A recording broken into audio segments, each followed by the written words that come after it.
ابو جال نے جب اعلان کیا نا جو حضور کو شہید کرے گا تو اسے 100 سرخ اونٹ دیے جائیں گے، حضرت فضالہ بن عمیر ایک صحابی ہیں، کہتے ہیں میں عورتوں کا معاذ اللہ بڑا رسیہ تھا، تو کہتے ہیں میں خنجر بغل میں دبا کے نا تو طواف کعبہ کرنے چلا گیا۔ کہتے ہیں وہاں جب میں پہنچا تو میں نے دیکھا حضور بھی طواف کر رہے ہیں، تو نبی کریم نے مجھے دیکھتے ہی حضور میرے قریب آئے اور مجھے نہیں بتانا پڑا، حضور فرمانے لگے تیرا نام فضالہ ہے؟ میں نے کہا ہاں۔ تو محبوب فرمانے لگے کیا باتیں کر رہے ہو اپنے آپ سے؟ کہتے میں دل میں سوچ رہا تھا کہ طواف کرتے میرے قریب سے گزریں گے تو خنجر مار دوں گا، کیا باتیں کر رہے تھے؟ فضالہ کہتے ہیں میں تو جب آیا تھا تو ایک بی بی سے مل کے آیا تھا، میں نے کہا تھا کہ میں آج بڑی رقم لے کے آؤں گا اور معاذ اللہ تیرے پاس رات گزاروں گا۔ کہتے ہیں میں تو اس سے بات کر کے آیا تھا۔ اب حضور سید عالم صلی اللہ علیہ وسلم نے پوچھا تو فضالہ ہے؟ میں نے کہا ہاں۔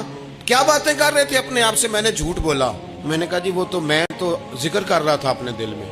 کہتے ہیں حضور مسکرائے اور مسکرا کے فرمانے لگے چل چھوڑ، جس کام آیا تھا وہ کرتا کیوں نہیں؟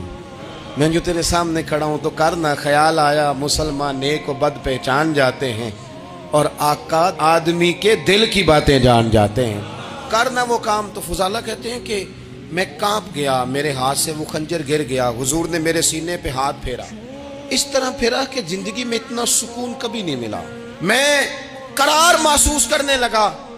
کہتے ہیں حضور فرمانے لگے کیا وہ وقت نہیں آیا کہ تو کلمہ پڑھ جائے؟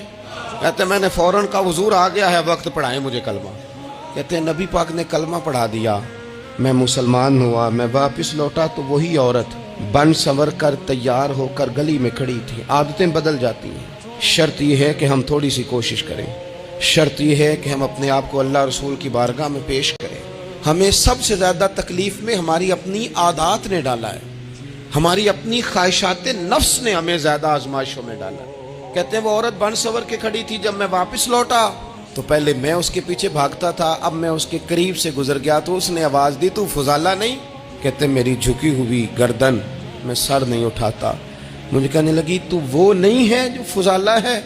میں نے کہا ہوں میں فضالہ، پر وہ والا نہیں جو تجھے ملا کرتا تھا۔ کہا تو اب کون ہے؟ کہنے لگے میرا ٹائٹل بدل گیا ہے، میرا تعارف بدل گیا ہے، اب میں رسول کائنات کا غلام ہو گیا ہوں۔ ہم لوگ مجھے مسلمان کہتے ہیں، اب میری نگاہوں میں جچتا نہیں کوئی، جیسے میرے محبوب ہیں ایسا نہیں کوئی۔ کہتے ہیں بدل گئی عادت، میں وہی ہوں پر میرا لہجہ میرا مزاج ہی بدل گیا۔